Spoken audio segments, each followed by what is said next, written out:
साथ में कैसे हाथ लगाएगा? कैमरे लगा लो इधर कैमरे, आगे पीछे कैमरे लगाओ। जो भी माफिया यहाँ तुम्हें टॉर्चर करेगा, महराज का हुक्म है, जब तक वेरिफिकेशन नहीं होगी तब तक ई रिक्शा कोई भी हाथ नहीं भरेगा। अगर कोई मजबूर करे घसीट लो, वही मैं छुटका नहीं, जितना पैसा लगेगा मैं उतना लगाऊंगा। कैसे कोर्ट में पैसा लगेगा, महराज भरेगा, मगर सबक सिखा दो। ठीक है सर, कोई बात नहीं सर। एसएसपी ऑफिस पुराना है कि शेड पुराना है? SSP office. थोड़ा के अंदर अगर लूट हो रही है, एविडेंस है, पुलिस इनकी है इस वक्त, एडमिनिस्ट्रेशन तो हमारे हाथ में, इनको लगता है अभी हम नहीं है, लेकिन वक्त ये दिल्ली नहीं है, ये जम्मू कश्मीर है। इनको लगता है बिजनेस रूल आएगा, फिर इन्हें पता चलेगा लूटने के लिए कोई बिजनेस रूल नहीं है, माफिया के लिए कोई बिजनेस रूल नहीं है। आप सुन ले, बिजनेस रूल बाद में, ये जो लूट खुसूट है इसे बंद करना पड़ेगा। और जो डिस्ट्रिक्ट एडमिनिस्ट्रेशन, इन्हें शर्म नहीं आ रही, इनकी नाक के सामने एक माफिया शरेआम लूट कर रहा है और ये रोक नहीं पाते, और ये यहाँ डिस्ट्रिक्ट के डेवलपमेंट में बेहतरी लाएंगे। और कुछ लोग कह रहे थे महराज को PSC लगाएंगे।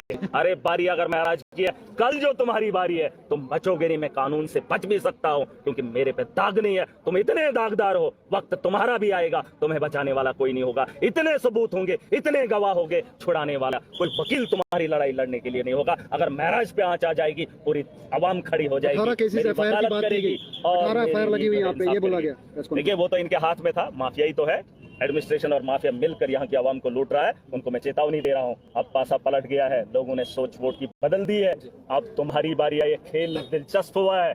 एंट्री उन लोगों की हुई है कि फाइनल जीतने के दावेदार हैं, क्योंकि पूरी ताकत रखते हैं, सोच रखते हैं। इन लोगों को बता दो, गरीब के साथ इंसाफ करना है। 15 और 25 में फर्क करने के लिए 10 दिन नहीं, और अगर 10 दिन मांगे हैं तो माफिया शरेआम यहाँ अड्डा नहीं लूटेगा। नहीं, यहाँ पे ई-रिक्शा और ऑटो की भी बात हुई है, तो ये इन्होंने कहा ई रिक्शा जो है वो ई रिक्शा नहीं। हाँ। इन्होंने क्या बोला? ई रिक्शा ये अनपढ़, और ये उसने सिखाया है, इन्होंने म्युनिसिपैलिटी वालों ने। आप बोलो कि ये ई रिक्शा अलग है, अभी तो कह रहा था उस दिन।